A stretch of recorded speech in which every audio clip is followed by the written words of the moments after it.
C'est tranquillement, je pense. Bonjour à toutes et à tous. Nouveau plateau consacré cette fois-ci aux ressources humaines et dans un cadre, effectivement, on va le voir, assez mouvementé, perturbé du fait de lois récentes, la question qui nous préoccupe, à savoir des schémas de mutualisation des services. Thématique assez technique qui, quelquefois, laisse des élus, on va dire, perplexes, quelquefois aussi à l'origine d'appréhension de la part des agents.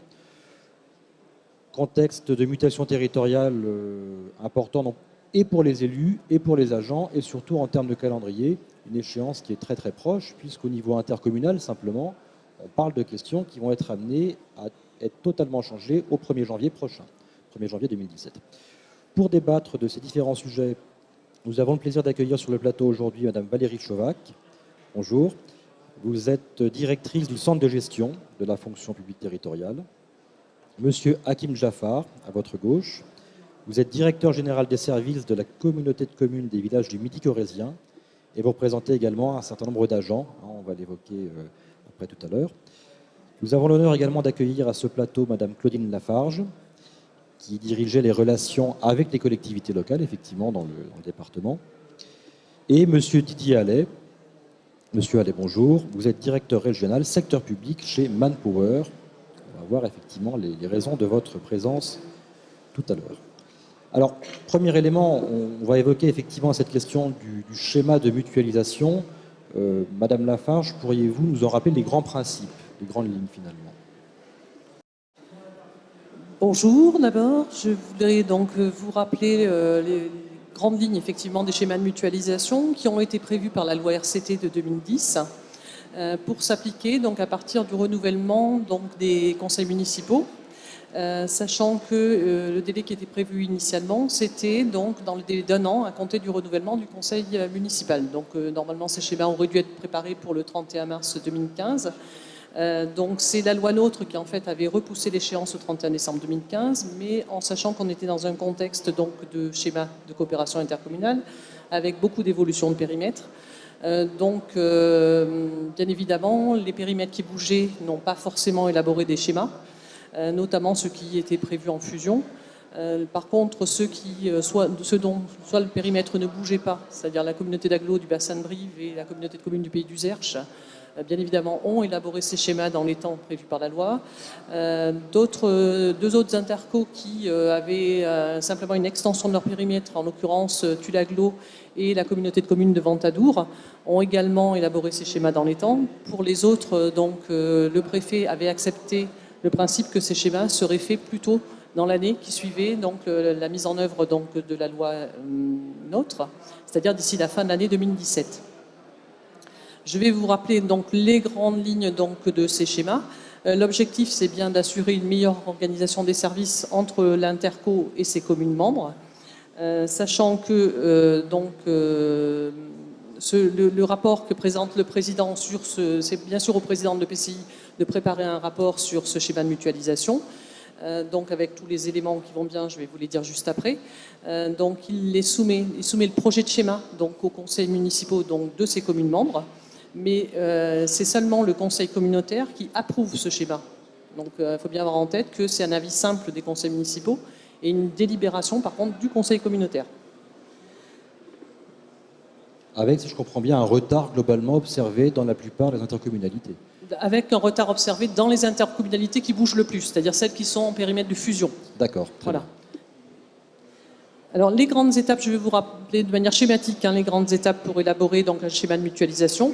C'est d'abord présenter votre communauté et son territoire, présenter les principaux éléments du diagnostic, c'est-à-dire l'état des lieux, des ressources, cartographier les missions, les compétences existantes, l'organisation fonctionnelle, pour ensuite définir les objectifs que l'on recherche collectivement au travers de ce schéma. Bien sûr, qui dit objectif dit derrière plan d'action. Et qui dit plan d'action dit bien sûr conséquences sur les personnels. C'est un des sujets de notre plateau TV. Parce qu'effectivement, il est important de détailler ce que sera le fonctionnement concret de cette mutualisation. Bien sûr, évaluer les conséquences sur les dépenses de fonctionnement à la fois de l'interco et des communes membres. Et définir les modalités de pilotage et de suivi ensuite de ce schéma, puisqu'il aura vocation éventuellement à être révisé chemin faisant en fonction des orientations que vous pourrez prendre, tant au plan technique qu'au plan politique, bien sûr. Juste de manière synthétique, les conséquences de l'absence de schéma, c'est la loi NOTRe qui les définit, à savoir que si vous voulez passer des conventions de prestation de services entre interco et communes membres, elles sont conditionnées à l'existence d'un schéma de mutualisation. Il y avait une autre conséquence qui était prévue par la loi NOTRe, mais qui finalement n'est pas rentrée dans les faits. C'était l'annonce d'un coefficient de mutualisation des services, qui devait se traduire par la rédaction d'un décret en Conseil d'État. Il faut savoir que ce coefficient de mutualisation était prévu dans le cadre de la réforme de la DGF, qui devait entrer en vigueur au 1er janvier 2016. Comme vous le savez, il n'est pas rentré en vigueur. Qui est reporté, voir si dans le temps il sera simplement reporté ou peut-être annulé, on ne sait pas encore. Donc ce coefficient de mutualisation pour l'instant n'existe pas. Donc voilà, cette sanction-là n'existe pas. On est finalement plutôt sur un système incitatif, ayant constaté que l'obligation légale n'a pas pu être tenue dans les temps. Monsieur Jaffar, je me tourne vers vous. Vous êtes DGS de terrain, donc dans nos collectivités. Comment les élus et les agents perçoivent ces changements par rapport à ces délais, ces nouvelles obligations? Quel est le ressenti du terrain finalement par rapport à ça? Bon, alors il y a deux façons de le ressentir. C'est pas la même chose chez les agents et chez les élus. Chez les élus, la réflexion, elle a été engagée depuis très longtemps, de toute façon, puisqu'il y avait eu une précédente étape de rationalisation de la carte intercommunale. Et il y avait déjà eu à l'époque des réflexions sur des regroupements. Donc ça fait longtemps que les élus se sont inscrits dans ces schémas de regroupement. Chez les agents, pour le coup, également, ça fait longtemps qu'ils ont quand même la vague idée que tout ça va changer et qu'ils vont, à un moment donné, être dans des ensembles plus grands, ils vont travailler dans des collectivités qui vont changer de dimension. Donc, effectivement, la loi NOTRe vient d'acter un véritable changement, pour le coup, sur notre territoire, puisque on va passer d'une intercommunalité qui avait une vingtaine d'agents et 13 communes à une intercommunalité qui va représenter plus de 80 agents et 35 communes. Donc forcément, ça a des incidences dans les pratiques de travail des agents. Donc on n'a pas vraiment accompagné ce mouvement-là auprès des agents de réunions formelles, mais je veux dire, au fil de l'eau, on échange, on fait de la communication interne et les élus, très rapidement, dès qu'ils ont su quelle était la carte qui allait se dessiner, ont rencontré tous les agents pour les informer d'une part de ce qui allait se passer et ensuite voir un petit peu comment ils se projetaient dans cette future organisation. Voilà. Un décalage finalement dans l'information à l'égard des élus dans un premier temps, oui, qui ont été contraints, on le sait par les textes, d'adopter assez rapidement des schémas départementaux de coopération intercommunale avec obligation de définir des frontières nouvelles. Puis, dans un second temps, par ricochet, j'ai envie de dire, des agents, alors que là, on est à quelques mois du 1er janvier, date à laquelle va intervenir finalement la modification. Oui, tout à fait, sachant que pour ce qui nous concerne, le périmètre final, il a vraiment été connu fin mai de cette année. Oui. Donc, ça laisse quand même assez peu de temps pour s'organiser et avoir une information, on va dire, plus organisée envers les agents. Elle va arriver, mais la priorité des élus, ça a d'abord été d'organiser ce nouveau territoire à travers ses compétences, la territorialisation des services, et ensuite, évidemment, travailler sur un organigramme cible qui permette de positionner les agents sur des services territorialisés, puisque le souci des élus, c'était avant tout de garder des services de proximité. Ne pas forcément profiter d'un regroupement de collectivités pour centraliser les services à un seul endroit sur le territoire, mais de bien continuer à mailler le territoire des services qui sont les plus nécessaires à la population. Donc ce qui, finalement, au bout du compte, va permettre d'avoir assez peu de mouvement dans les agents. Très peu, finalement, ça va être marginal, les agents qui vont devoir vraiment avoir un changement dans leur travail quotidien. Voilà. Sachant qu'on aura effectivement différentes étapes, à la fois le changement de périmètre géographique de l'interco, premier élément, avec peut-être pour quelques agents l'obligation de faire 15 ou 20 km à l'heure où ils en faisaient peut-être 3 ou 4 auparavant, on ne sait pas, peut-être un petit peu moins, mais également, je pense, dans les années qui viennent, via les transferts de compétences obligatoires, peut-être des questions d'affectation dans tel ou tel type de nouvel employeur local, finalement, qui auparavant était le maire et qui demain, finalement, sera le président de l'intercommunalité. Alors, du côté du centre de gestion, Madame Valérie Chauvac, vous dirigez donc ce centre de gestion dans le département. Quel est, selon vous, l'impact en fait de ces réformes sur les ressources humaines? Effectivement, dans ce contexte général d'évolution réglementaire liée aux différentes lois et également de pressions financières qui sont liées aux diminutions des dotations de l'État, il y a des situations de travail nouvelles qui émergent tant pour les agents que pour les élus et qui sont souvent basées donc sur la mutualisation qui s'articule autour des moyens humains, financiers et logistiques.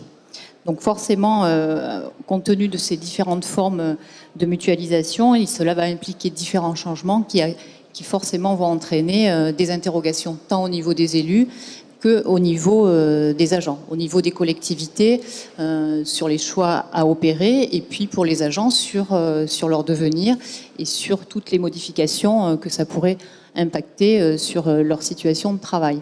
Alors il faut savoir quand même que le statut de la fonction publique territoriale apporte un certain nombre de garanties aux agents, mais qu'il y aura aussi des choses qui pourront évoluer. Donc en termes de garanties pour les agents, il y a forcément un maintien des conditions de statut et d'emploi qui sont les leurs. Donc au moment de changement de collectivité, les agents, quelle que soit leur situation statutaire, elle sera conservée dans la nouvelle collectivité.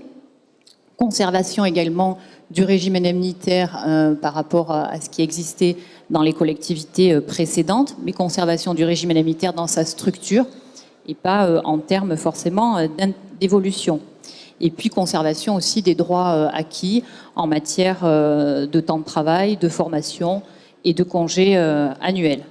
Par contre, comme je le disais, effectivement, il y a des choses qui pourront être amenées à changer, notamment en termes de mission, puisque effectivement un agent territorial est titulaire de son grade, mais pas de son emploi. Important, donc, oui, je pense qu'on peut le rappeler ça.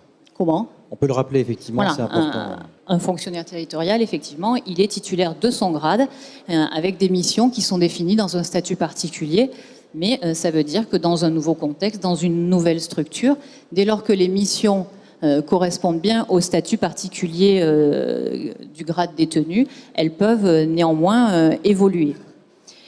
Des changements aussi possibles sur les lieux de travail et sur les plannings, puisque les nouveaux établissements auront un périmètre plus élargi.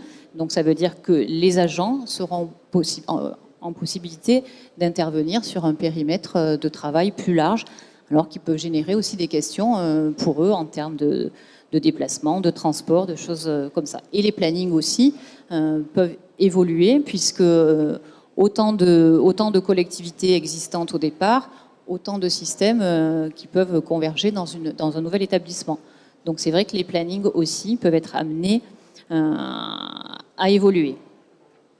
En termes aussi d'action et de protection sociale, il y avait des choses qui existaient dans les collectivités précédentes. Il y aura un travail à envisager après le 1er janvier 2017 pour voir comment les choses évoluent en termes d'action sociale. Beaucoup de collectivités du département adhèrent au comité des œuvres sociales qui est adossé au centre de gestion. Il peut y avoir aussi l'intervention parfois de prestataires privés. Donc il va y avoir un temps d'harmonisation à prévoir là-dessus. Et puis sur la protection sociale aussi, selon que les collectivités étaient parties sur des conventions de participation ou des systèmes de labellisation. Donc un certain nombre de questions, tant pour les élus que pour les agents territoriaux, qui devront être abordées rapidement. J'ai une question très naïve. Est-ce qu'un agent municipal a le choix, finalement? Est-ce qu'il peut s'opposer au fait d'être transféré automatiquement au niveau communautaire? Alors là, dans les cas de fusion et de dissolution dont on est en train de parler, on est sur des transferts de droits. Donc il n'y a pas de possibilité autre que de transférer les agents dans les nouveaux établissements à compter du 1er janvier 2017. En respectant bien sûr des procédures administratives, mais il n'y a pas le choix pour les agents, non. Et à contrario, est-ce que l'intercommunalité a l'obligation de récupérer tous les agents? Autour de la table. Monsieur Jaffar. Oui, ça fait partie de l'obligation principale, je dirais, et c'est d'ailleurs la première information que les élus ont donnée aux agents. C'est la première information rassurante, c'est qu'il y a l'obligation de reprendre tous les agents, titulaires comme non titulaires d'ailleurs. Voilà. Et quelle que soit leur position administrative aussi, c'est-à-dire en cas d'indisponibilité physique, en cas de congé, enfin toutes les situations doivent être reprises dans les nouveaux établissements. En matière de méthode, j'ai envie de dire, d'écoute des agents préalables, est-ce que vous avez eu vent d'initiatives locales, par exemple, où il y a eu des concertations, des explications entre élus et agents sur ce qui allait se passer au niveau intercommunal? Monsieur Jaffar, par exemple? Non, là, il faut bien reconnaître que en la matière, il n'y a pas tellement de mode d'emploi, en fait, je crois. Chaque territoire essaie de composer avec les événements auxquels il doit faire face. Je crois que dans ces affaires-là, tant les élus que les agents, je veux dire, on est des acteurs. Je veux dire, l'État met en scène, les pouvoirs publics mettent en scène, nous écrivent le scénario, et nous, derrière, on essaie un petit peu de se comporter au milieu de tout ça. Donc, il faut imaginer quand même que dans un premier temps, tout ça se passe quand même avec des services publics qui vont fonctionner. Il faut accepter de fonctionner dans un mode un peu dégradé dans un premier temps. Il n'y a pas de feuille de route écrite à l'avance. Donc, on s'adapte au jour le jour pour essayer de faire fonctionner les services, puisque derrière, quand même, à la base, ce qu'il ne faut pas oublier, c'est qu'il faut rendre le service quand même, malgré tout, 24 heures sur 24. Donc, c'est ça le plus important. Donc, et ça, les agents en sont conscients. Enfin, on a peut-être la chance d'avoir, en tout cas en milieu rural, des agents qui se sentent investis par leur mission. Et donc, ils ont quand même le souci, malgré tous ces bouleversements, ils ont quand même le souci de rendre le service et d'effectuer leur mission. Voilà. Donc, c'est le plus important. Sinon, après, en termes de conduite du changement, on s'adapte tous les jours. Voilà. L'État met en scène, disiez-vous, Madame Lafarge, de votre vision de DRCL, comment l'État met-il en scène? Peut-il apporter quelques points d'accompagnement? Alors, en plus du centre de gestion, bien sûr, on va l'évoquer, à l'égard des agents peut-être un peu désorientés. Alors, l'État met en scène, c'est vrai, l'État applique la loi, on est là pour ça. Je pense que lors de son intervention d'hier, le préfet a dû appeler l'attention, je dirais même fortement, l'attention des élus sur cette problématique des ressources humaines. Pourquoi? Parce qu'elle est fondamentale. Et pour tout vous dire, pour avoir été là lors de la première étape de rationalisation des périmètres intercommunaux, nous avons vécu des choses un petit peu étonnantes fin 2013. À savoir qu'à plusieurs reprises dans le courant du mois de décembre, nous avons, nous, services de préfecture, été appelés par des agents, notamment de syndicats, qui disparaissaient en fin d'année, qui étaient repris par une interco et qui ne savaient pas ce qu'ils devenaient au 1er janvier. Donc je ne vous raconte pas l'angoisse des agents, mais nous, la réponse qu'on donnait, c'est certes, on peut vous dire où vous allez au 1er janvier, mais c'est peut-être pas tout à fait à nous à vous le dire, quoi. Donc inutile de vous dire que derrière, le sous-préfet a été chargé de prendre les contacts qui allaient bien. Donc c'est ce genre de situation en fait qu'on voudrait prévenir cette fois-ci, parce que autant en 2014 on n'avait qu'une importante fusion-extension de périmètre, autant là on a pratiquement tous les EPCI, à 2 exceptions près, qui sont concernés par des évolutions de périmètre ou par des fusions. Donc inutile de vous dire qu'on ne voudrait pas que le standard de la préfecture explose par des communications d'agents au mois de décembre. Donc on ne doute pas, et c'était bien la volonté du préfet, j'imagine, quand il en a parlé hier, on ne doute pas que les élus ont ce souci permanent d'informer leurs agents, mais vraiment c'est une préoccupation qui doit être au quotidien et qui doit être formalisée le plus possible, pour qu'on ne se retrouve pas dans des situations humaines difficiles à gérer, notamment dans la deuxième quinzaine du mois de décembre, quoi. Au moment où on a envie de penser aux fêtes de fin d'année et pas forcément à ce qu'on va devenir dans 15 jours. Valérie Chauvac, du côté du centre de gestion, le standard explose aussi, on reçoit des demandes des agents de ci, de là. Moi, j'ai le même souvenir que Madame Lafarge, où effectivement en 2013, et je partage vraiment son opinion là-dessus. Effectivement, il faut vraiment anticiper, parce que certains agents sont quand même dans l'attente, et comme tout changement, on sait que ça peut avoir des impacts pour les agents qui sont inquiets, ça peut être anxiogène, et en termes de santé et sécurité au travail, et le centre de gestion là-dessus y est vigilant, ça peut avoir un impact important. Donc oui, effectivement, je pense que quels que soient les projets envisagés, il faudra que pour les besoins de compétences des structures à venir, il y ait vraiment un état des lieux qui soit fait, sans oublier les temps de travail, vraiment un recensement précis, de faire aussi un état des lieux sur les compétences existantes et sur celles dont les collectivités auront besoin demain en fonction des compétences qui sont reprises. Donc effectivement, je pense que c'est important d'être vigilant là-dessus. Oui. Alors, quel est précisément l'accompagnement que le centre de gestion peut apporter aux collectivités ou aux agents?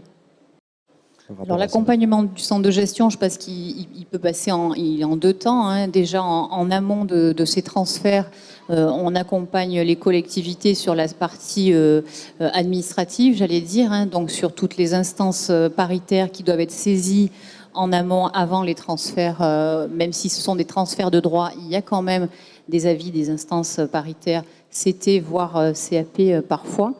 Et puis un accompagnement tout au long de la mise en place de ces nouveaux établissements.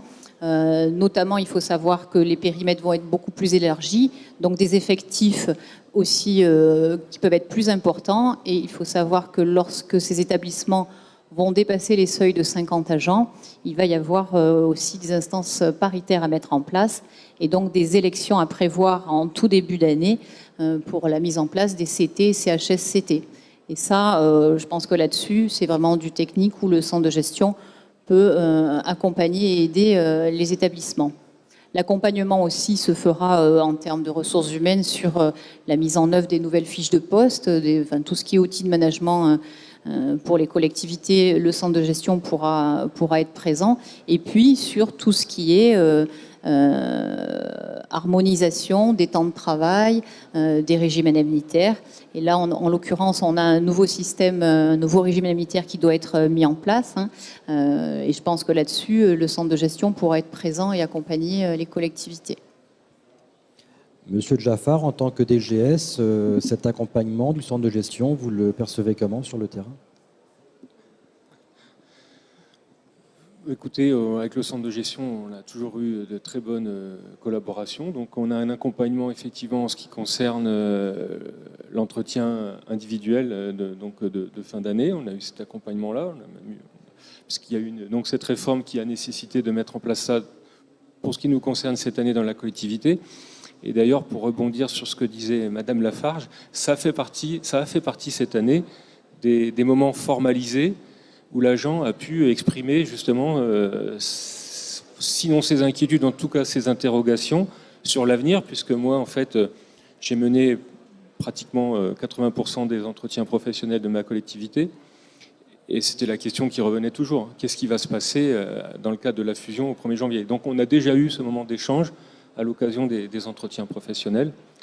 Et voilà, je ne sais pas si j'ai répondu à votre question par rapport à l'accompagnement du centre de gestion. Si, effectivement, parce qu'on est sur une thématique dans laquelle le métier territorial évolue, enfin le monde de la territoriale, on pourrait le dire, évolue.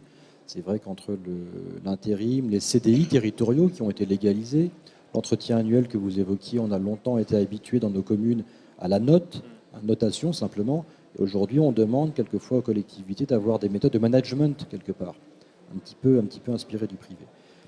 Je reviens vers vous, Madame Chauvac. Vous souhaitiez intervenir aussi sur la question du nouveau régime indemnitaire.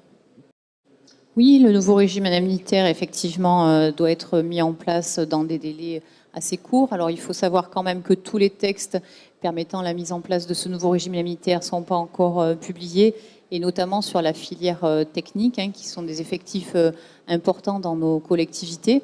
Néanmoins, je pense que ce sera un outil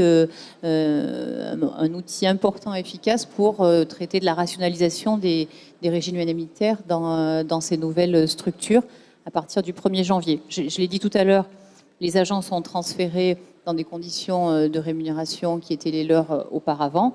Néanmoins, la réforme du régime indemnitaire va forcément entraîner une refonte globale des régimes indemnitaires et qui devra être étudiée par les nouveaux établissements à compter du 1er janvier 2017. C'est quand même un changement, hein, une volonté là aussi d'harmoniser sur les 3 fonctions publiques, État, territorial et hospitalière. Donc ça met les 3 fonctions publiques sur un niveau de régime indemnitaire identique. mais qui est lié vraiment sur l'expertise, les fonctions et aussi une partie sur l'engagement professionnel. Et quand j'évoquais ces bouleversements dans la territoriale, vous l'observez en Corrèze par rapport au CDI, par rapport à l'intérim, par exemple, ce sont des choses que vous voyez sur le département? Sur le département, vous parlez d'intérim, on a aussi au niveau du centre de gestion un service de remplacement qui permet, je pense, de donner un soutien aux collectivités quand elles sont confrontées à des besoins, soit en termes d'indisponibilité ou de moments ponctuels de remplacement. Concrètement, comment ça marche? En fait, une collectivité, mettons un agent absent un jour lambda. Concrètement, les collectivités, donc au titre des missions facultatives du centre de gestion, font appel au centre de gestion. Il y a une délibération, bien sûr, d'adhésion à ce service. Et donc, elle nous charge de trouver une personne qui correspond, bien sûr, au profil recherché pour les mettre à disposition. Donc, on a un panel de secrétaires de mairie remplaçantes qui est formé tous les ans. 15 secrétaires de mairie sont formés en partenariat avec le CNFPT. Donc ça, c'est pour le volet administratif. Et donc des personnes qui sont susceptibles d'intervenir au pied levé, j'allais dire, dès qu'il y a un imprévu par rapport à une indisponibilité physique ou bien des congés annuels, des congés plus longs, maternité ou sur des indisponibilités physiques. Ça, c'est pour la partie administrative. Mais on intervient aussi sur tous les métiers, et notamment la filière technique. Donc les collectivités nous appellent et on met à disposition, via une convention, une personne habilitée à prendre ce remplacement.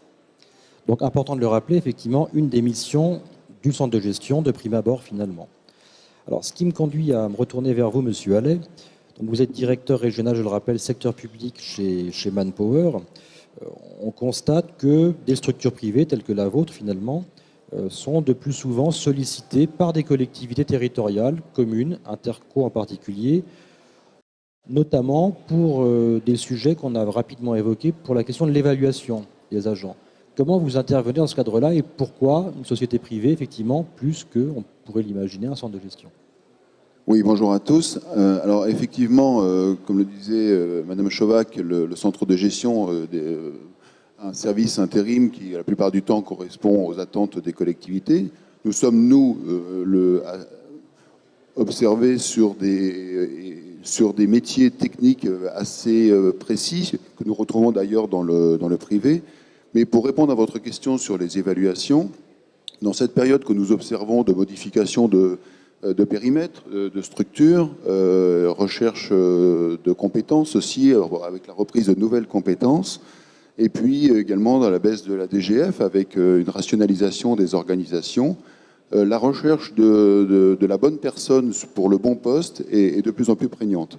Donc nous sommes, nous, sollicités sur ce sujet pour effectuer des évaluations, notamment sur le savoir-être, pour la conduite de projet, pour s'assurer que la personne qui va prendre en charge, avec l'augmentation des périmètres, des personnels de plus en plus importants aussi dans les services, eh bien, soit en capacité de mener à bien le projet exprimé par la collectivité. Sachant qu'à peu près 70% de la réussite d'un poste aujourd'hui en termes de pilotage, c'est le savoir-être. Le savoir-faire s'acquiert, le savoir-être, non. Donc voilà, c'est un exemple de sujets sur lesquels nous sommes attendus. Monsieur Jaffar, chez vous, concrètement, qu'est-ce que ça a changé en matière de gestion du personnel, cette obligation d'avoir un entretien annuel plutôt que des notations comme auparavant?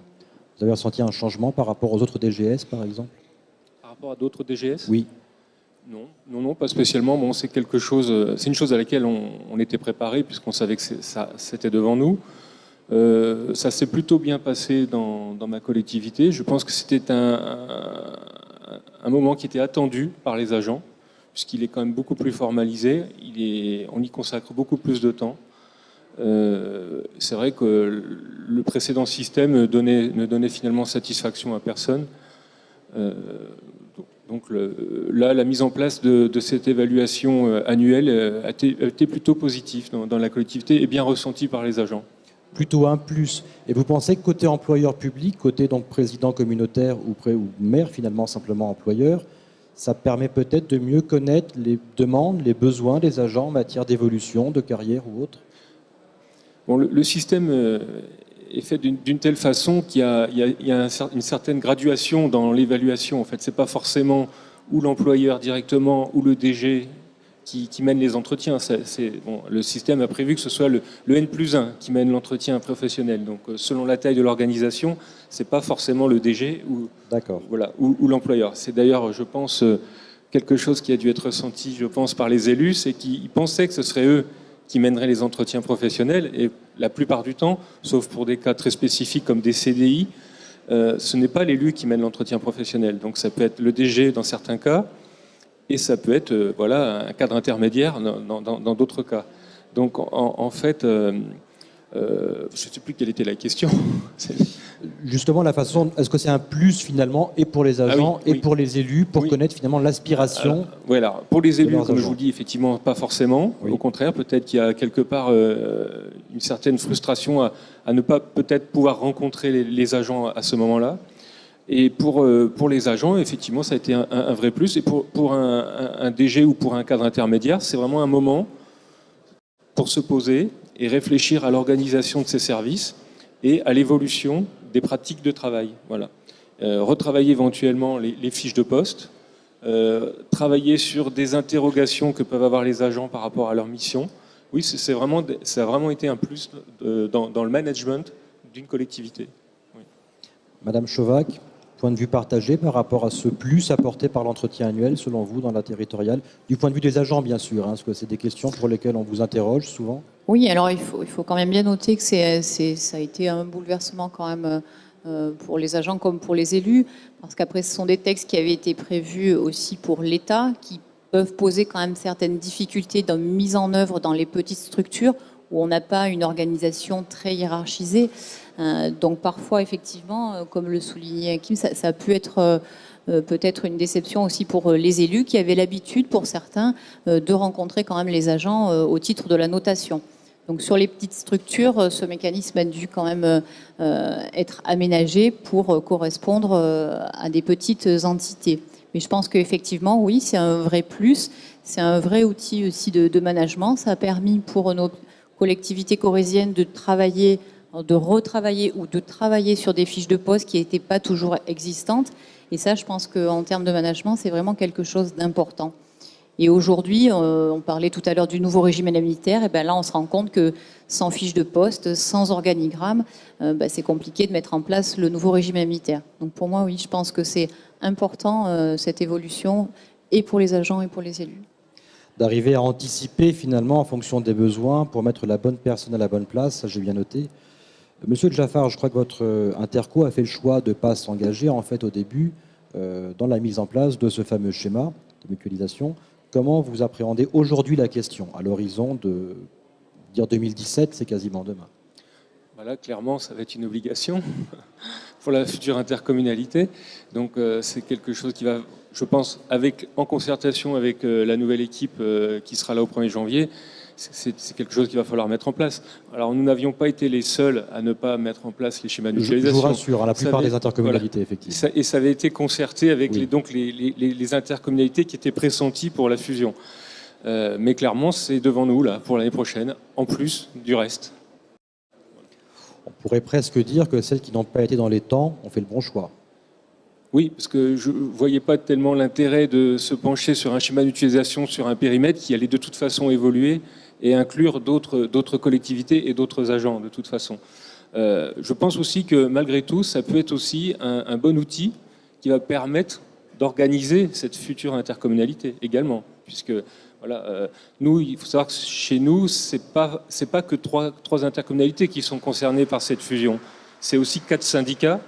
Donc ça fait beaucoup de réflexion sur les mutualisations possibles en matière de ressources humaines. Madame Lafarge, peut-être si vous aviez des conseils à donner aux intercos qui s'engagent dans cette voie un petit peu floue de la mise en place de leur schéma. Moi, ce que je leur conseillerais, c'est de ne pas chercher à tout prix des mutualisations forcées, plutôt d'apprendre à travailler ensemble, c'est-à-dire se dire demain qu'est-ce qu'on veut faire ensemble pour quels objectifs justement. Rappeler effectivement qu'on est dans un contexte de maîtrise des dépenses publiques, donc la DGF ne va pas faire en augmentant. Donc l'intérêt des mutualisations, c'est aussi de dégager des marges de manœuvre donc, localement. Leur conseiller de mettre en place des binômes, enfin de bien travailler avec leurs communes membres. Je veux dire, la mutualisation, c'est pas seulement au niveau de l'interco, bien sûr, c'est avec les communes membres. Alors, les binômes, vous pensez à binômes entre Je pense à des élus binômes agents et ou intercommunicipalités? je pense à des binômes à la fois interco, communes membres, mais aussi élus, agents des collectivités. D'accord. Parce que vous ne réussirez pas une mutualisation sans vous appuyer sur les agents. On reste toujours avec l'humain qui est au cœur de toutes nos problématiques, mais l'humain élu et l'humain agent aussi. Donc des pôles, copilotés effectivement ou co-gérés avec les agents aussi. D'accord. Alors, Monsieur Allais, je crois que de votre côté, chez Manpower, on aide à l'établissement de diagnostics préalables à la mise en place de ces schémas. Comment ça se passe concrètement? Concrètement, ce que l'on observe, et ce qui vient d'être dit, partagé, c'est que tout cela fait partie d'un ensemble de gestion des ressources humaines et l'humain est à prendre en considération en premier. Enfin, c'est très important. Alors, de ce que l'on fait au quotidien, c'est tous les jours de prendre en considération les compétences des personnes et l'humain pour bien s'assurer de l'adéquation, encore une fois, entre le poste et la personne. Mais le diagnostic dont vous parlez de RH est un préalable, à mon avis, à l'enclenchement de toutes les actions pour la mise en place du projet sur le plan humain. Et ça, c'est fondamental, c'est-à-dire de bien prendre en considération toutes les forces en présence, les compétences, les disponibilités. La reprise de compétences nouvelles fait appel à forcément des besoins supplémentaires, souvent, qui ne sont pas toujours disponibles dans les collectivités présentes dans le projet. D'où aussi la question de comment on va aller chercher ces compétences et comment on va les sélectionner. Et puis, un sujet qui n'a peut-être pas été évoqué, mais quelquefois on a des doublons. Lorsque l'on agrège des communautés de communes, lorsque l'on agrège des communes, on peut avoir des personnes qui sont en superposition sur des postes identiques. Donc la question aussi dans ce diagnostic de l'évaluation, mais aussi du reclassement, entre guillemets, de ces personnes vers des postes qui pourraient leur convenir. Donc de faire des bilans, entre guillemets, avec ces personnes pour les aider à conserver leur place, bien sûr, dans la collectivité, ou voire, à titre individuel, de trouver d'autres voies pour s'exprimer professionnellement. Donc tout cela fait partie d'un ensemble cohérent de gestion de ce qu'on appelle vulgairement la GPEC, gestion prévisionnelle des emplois et des compétences, sur l'ensemble des périmètres.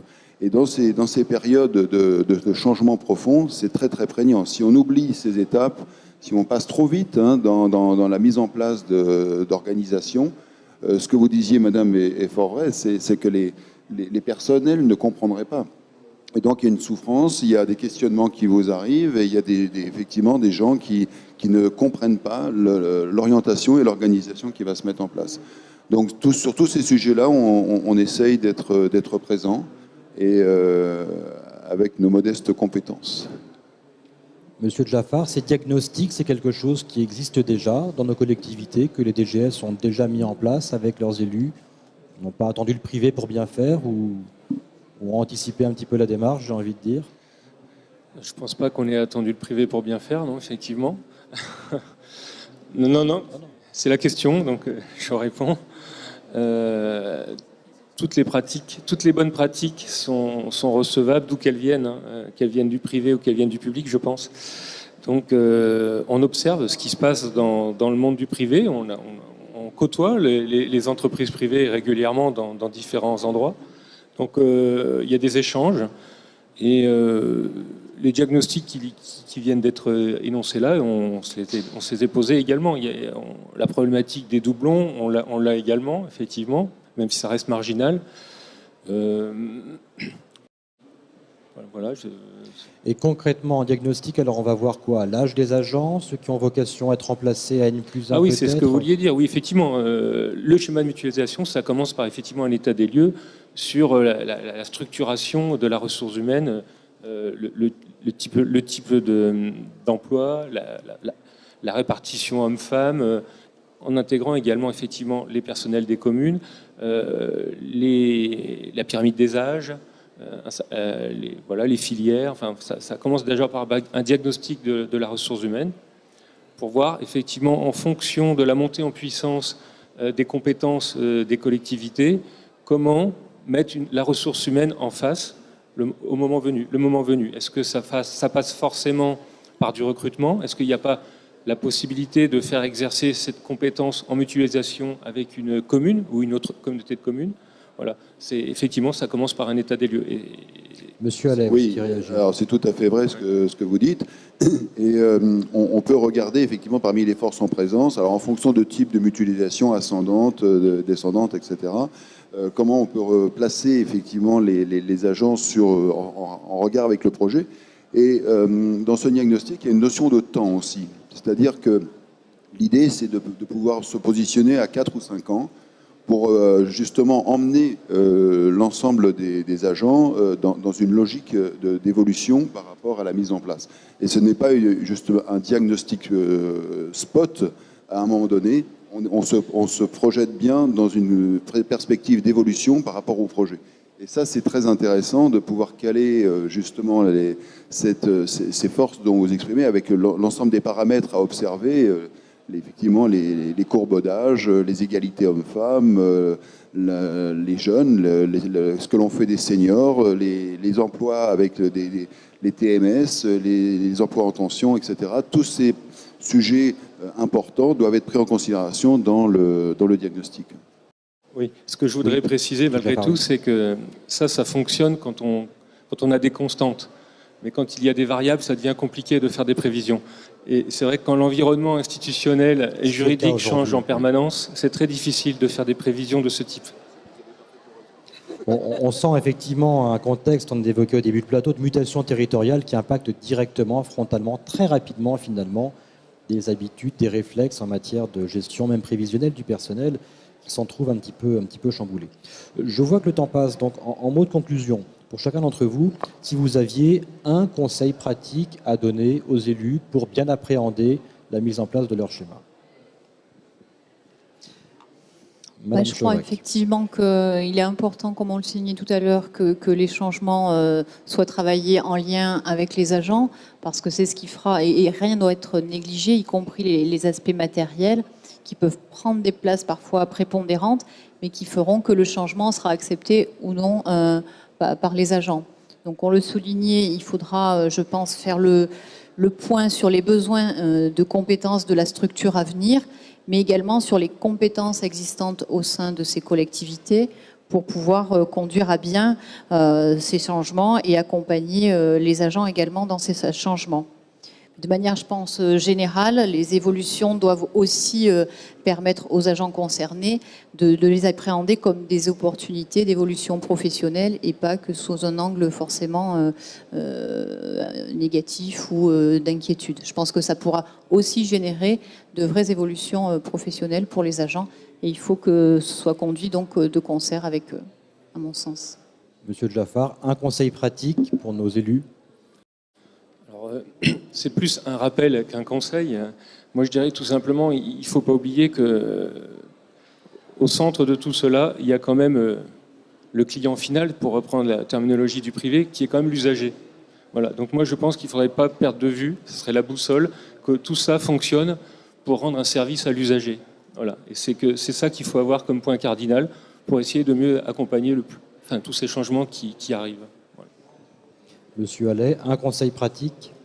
Conseil pratique, c'est que dans ces périodes de changement que vous observez au niveau des collectivités, on constate une professionnalisation de la gestion des ressources humaines fondamentale. C'est-à-dire que le conseil, c'est celui-là, c'est de ne pas oublier l'ensemble des sujets que nous avons évoqués là, ce matin, de s'assurer qu'on prend en considération l'humain avec tout ce qui va autour en termes d'accompagnement, en termes de précaution, en termes d'information et en termes de gestion. Voilà.